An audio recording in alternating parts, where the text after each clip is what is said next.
गुरु ब्रह्म महिमा अलेख शरण।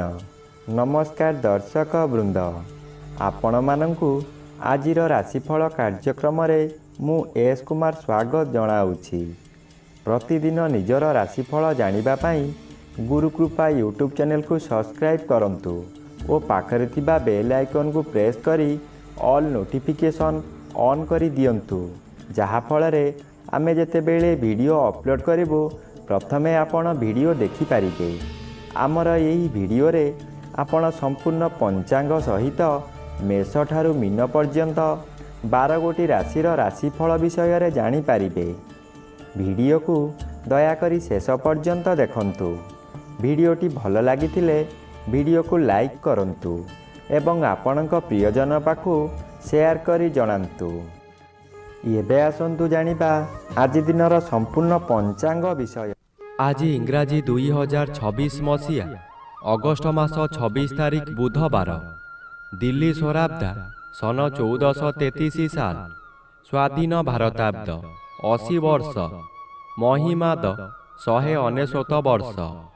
उत्कल गजपति श्री श्री गजपति दिव्यसिंहदेव महाराजांकर 69 अंक, सौरस्व भाद्रव मास 10 दिन, चांद्रमते श्रावण शुक्ल पक्ष त्रयोदशी तिथि, दिवा 7 घंटा 11 मिनिट पर्यंत, एहापरे चतुर्दशी तिथि।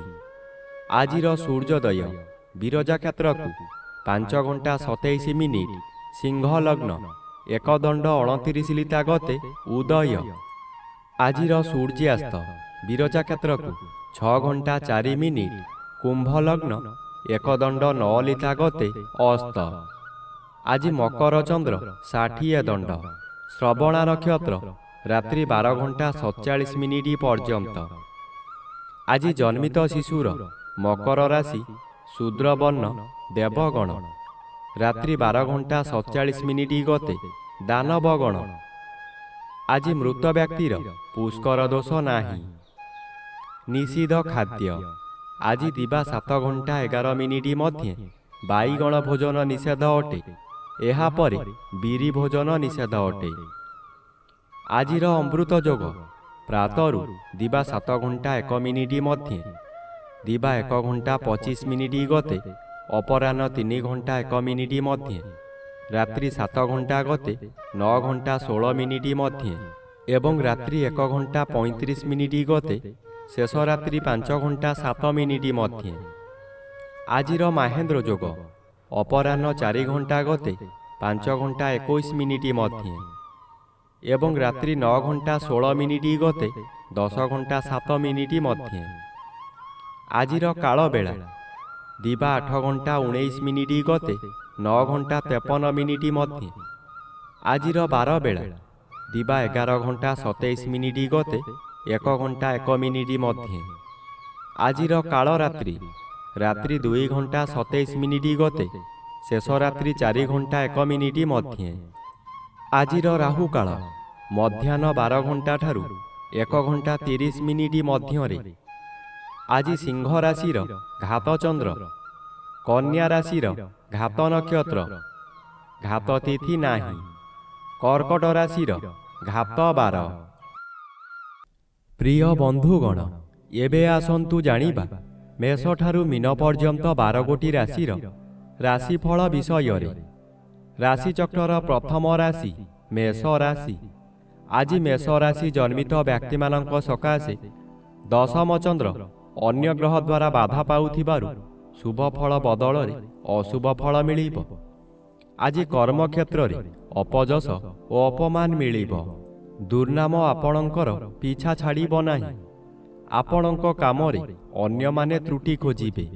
सफलता पाउथिबा कार्यरु विफलता मिलिब। आपणकर इच्छा पूरण हेब नाही। यही समय रे सतर्क भावे काम करिबा ओ धैर्य रखिबा आवश्यक। एबे आसंतु जानिबा राशिचक्रर द्वितीय राशि वृष राशि विषय रे। आज वृष राशि जन्मित व्यक्ति मानक सकाशे नवम स्थान रे चंद्र गोचर करुछंती। शुक्ल पक्ष नवम चंद्र शुभ कर्म कराइब। आपण जेउ कर्म पूर्वरु आरंभ करिथिले से कार्य यही समय रे पूर्ण होई जिवो। ପୂଜାପାଠ ଓ ଗୁରୁ ଭକ୍ତିରେ ମନୋନିବେଶ କରିବେ। କୌଣସି ଅନୁଷ୍ଠାନରେ ବହୁ ଆର୍ଥିକ ସାହାଯ୍ୟ କରିପାରନ୍ତି। ବିଭିନ୍ନ ମହଲରୁ ପ୍ରଶଂସା ମିଳିବ। ପରିବାରର ଗୁରୁଜନମାନେ ଆଶୀର୍ବାଦ କରିବେ। ଦୈବୀ କୃପା ଠିକ୍ ସମୟରେ ମିଳିବ। ଏବେ ଆସନ୍ତୁ ଜାଣିବା ରାଶିଚକ୍ରର ତୃତୀୟ ରାଶି ମିଥୁନ ରାଶି ବିଷୟରେ। ଆଜି ମିଥୁନ ରାଶି ଜନ୍ମିତ ବ୍ୟକ୍ତିମାନଙ୍କ ସକାଶେ ଅଷ୍ଟମ ସ୍ଥାନରେ ଚନ୍ଦ୍ରଗୋଚର କରୁଥିବାରୁ ଅଶୁଭ ଫଳ ମିଳିବ। ଅଷ୍ଟମ ସ୍ଥାନ ଆୟୁ ସ୍ଥାନ ଓ ମାରକ ସ୍ଥାନ। ଚନ୍ଦ୍ର ଏପରି ଏକ ଗ୍ରହ ମୃତ୍ୟୁକୁ ମଧ୍ୟ ମାରିପାରେ। ଚନ୍ଦ୍ର ଅଷ୍ଟମରେ ଭ୍ରମଣ କରୁଥିବା ସମୟରେ ବହୁ ଦୁର୍ଘଟଣା ମଧ୍ୟ ଘଟାଇପାରେ, ତାହା ମାନସିକ ହେଉ କିମ୍ବା ଶାରୀରିକ।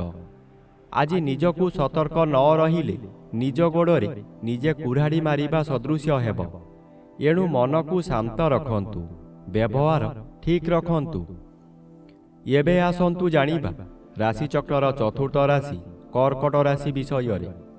ଆଜି କର୍କଟ ରାଶି ଜନ୍ମିତ ବ୍ୟକ୍ତିମାନଙ୍କ ସକାଶେ ସପ୍ତମ ସ୍ଥାନରେ ଚନ୍ଦ୍ରଗୋଚର କରୁଛନ୍ତି, ଶୁଭ ଫଳ ମିଳିବ।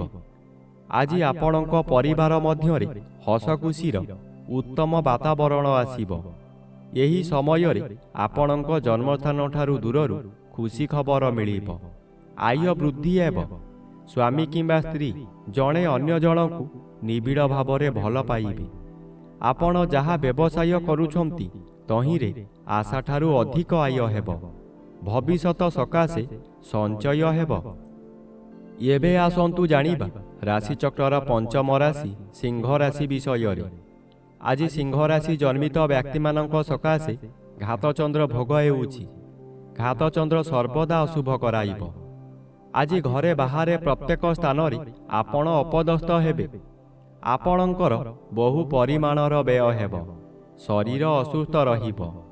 ମଥା ବିଚଳିତ ହେବା କାରଣରୁ ରାସ୍ତା ଦୁର୍ଘଟଣା ମଧ୍ୟ ହୋଇପାରେ। ଆଜି ଆପଣ ନିଜ ମନକୁ ଶାନ୍ତ ନ କଲେ ନିଜକୁ ନିଜେ ଦଣ୍ଡ ଦେଇ ହଇରାଣ ଓ ଲୋକଅସା ହୋଇପାରନ୍ତି। ଏବେ ଆସନ୍ତୁ ଜାଣିବା ରାଶିଚକ୍ରର ଷଷ୍ଠ ରାଶି କନ୍ୟା ରାଶି ବିଷୟରେ। ଆଜି କନ୍ୟା ରାଶି ଜନ୍ମିତ ବ୍ୟକ୍ତିମାନଙ୍କ ସକାଶେ ପଞ୍ଚମ ସ୍ଥାନରେ ଚନ୍ଦ୍ରଗୋଚର କରୁଥିବାରୁ ଶୁଭ ଫଳ ପ୍ରଦାନ କରିବେ। ଆଜି ଆପଣଙ୍କର ସ୍ୱାସ୍ଥ୍ୟ ଉତ୍ତମ ରହିବ। ପୂର୍ବରୁ ଯେଉଁମାନେ ହଇରାଣ ହରକତ କରୁଥିଲେ ଏବେ ଆପଣ ଶାନ୍ତିରେ ରହିପାରିବେ। ପଞ୍ଚମ ଗୃହ ଜ୍ଞାନ ଗୃହ ହୋଇଥିବାରୁ ଆପଣଙ୍କର ବିଭିନ୍ନ ଜ୍ଞାନ ବୃଦ୍ଧି ହେବ।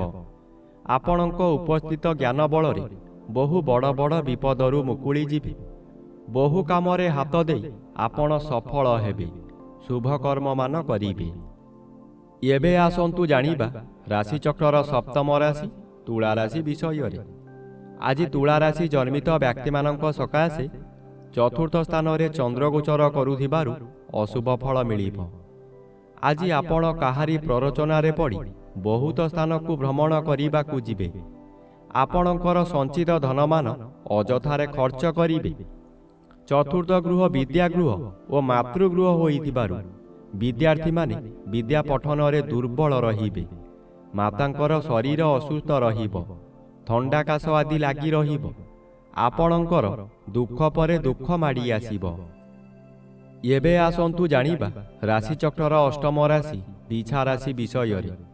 ଆଜି ବିଛା ରାଶି ଜନ୍ମିତ ବ୍ୟକ୍ତିମାନଙ୍କ ସକାଶେ ତୃତୀୟ ଚନ୍ଦ୍ର ବାଧାପ୍ରାପ୍ତ ଅଛନ୍ତି। ଶୁଭ ଫଳ ବଦଳରେ ଅଶୁଭ ଫଳ ମିଳିବ।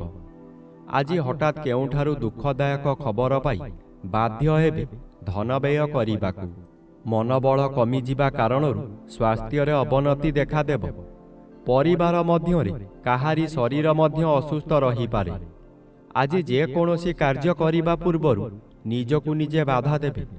ସ୍ୱାମୀ ସ୍ତ୍ରୀ ହେଉ କିମ୍ବା ନିଜ ସହକର୍ମୀମାନଙ୍କ ସହ ହେଉ କିଛି ଅପ୍ରୀତିକର ପରିସ୍ଥିତି ଉପୁଜିପାରେ।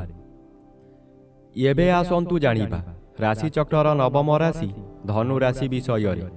ଆଜି ଧନୁ ରାଶି ଜନ୍ମିତ ବ୍ୟକ୍ତିମାନଙ୍କ ସକାଶେ ଦ୍ୱିତୀୟ ସ୍ଥାନରେ ଚନ୍ଦ୍ରଗୋଚର କରୁଛନ୍ତି। ଶୁକ୍ଳ ପକ୍ଷରେ ଦ୍ୱିତୀୟ ଚନ୍ଦ୍ର ଆପଣଙ୍କୁ ଶୁଭ ଫଳମାନ ଦେବାର ପରିଲିଖିତ ହୁଏ। ଆଜି ଆପଣଙ୍କର ତେଜ ବୃଦ୍ଧି ହେବ। ଆପଣଙ୍କ ଚାହାଣୀରେ ଶତ୍ରୁମାନଙ୍କୁ ମିତ୍ର କରି ଆପଣଙ୍କ କାର୍ଯ୍ୟରେ ଲଗାଇବେ। ସେହିମାନଙ୍କ ଦ୍ୱାରା ଧନ ଅର୍ଜନ କରି ଆପଣ ଧନୀ ହୋଇପାରନ୍ତି। ବନ୍ଧୁମାନଙ୍କଠାରୁ ବିଳମ୍ବରେ ହେଉ ପଛେ ଖୁସି ଖବର ପାଇ ଆନନ୍ଦିତ ହେବେ। ଏବେ ଆସନ୍ତୁ ଜାଣିବା ରାଶିଚକ୍ରର ଦଶମ ରାଶି ମକର ରାଶି ବିଷୟରେ। ଆଜି ମକର ରାଶି ଜନ୍ମିତ ବ୍ୟକ୍ତିମାନଙ୍କ ସକାଶେ ଶ୍ରୀଚନ୍ଦ୍ର ଗୋଚର କରୁଥିବାରୁ କେତେକାଂଶରେ ଶୁଭ ଫଳ ମିଳିବ। ଆଜି ଘରକୁ କୌଣସି ଅତିଥି ଆଗମନ କରିପାରନ୍ତି। ଗୃହରେ ଖାଇବା ଧୁମଧାମ ହେବ। ନୂତନ ବସ୍ତ୍ର ଆଭୂଷଣ ବ୍ୟବହାର କରିବେ। ଆଜି ପଶୁ କ୍ରୟ ବିକ୍ରୟ କରନ୍ତୁ ନାହିଁ। ଖରିଦ କରିଥିବା ପଶୁ ନଷ୍ଟ ହୋଇଯାଇପାରେ। ଗଣ୍ଡଗୋଳ କାର୍ଯ୍ୟଠାରୁ ଦୂରେଇ ରୁହନ୍ତୁ। ଆଜି ଦିନରେ ଗୃହାରମ୍ଭ କିମ୍ବା ଗୃହ ପ୍ରତିଷ୍ଠା ମଧ୍ୟ କରନ୍ତୁ ନାହିଁ। ଏହା କଲେ ଜୀବନ ସାରା କଳହ ଲାଗି ରହିବ। ଏବେ ଆସନ୍ତୁ ଜାଣିବା ରାଶିଚକ୍ରର ଏକାଦଶ ରାଶି କୁମ୍ଭ ରାଶି ବିଷୟରେ। ଆଜି କୁମ୍ଭ ରାଶି ଜନ୍ମିତ ବ୍ୟକ୍ତିମାନଙ୍କ ସକାଶେ ଦ୍ୱାଦଶ ସ୍ଥାନରେ ଚନ୍ଦ୍ର ଗୋଚର କରୁଛନ୍ତି। ଦ୍ୱାଦଶ ଚନ୍ଦ୍ର ଗୋଚରରେ ଭ୍ରମଣ ସମୟରେ ବ୍ୟକ୍ତିଙ୍କୁ ତାଙ୍କ କରିଥିବା କର୍ମର ଫଳ ମିଳେ। ଏହି ସମୟରେ ଆପଣଙ୍କର ବିଭିନ୍ନ ସମସ୍ୟାମାନ ମୁଣ୍ଡ ଟେକିବ। ଏହା ଆପଣଙ୍କ ଜୀବନର ଆୟକୁ ପ୍ରଭାବିତ କରିବ।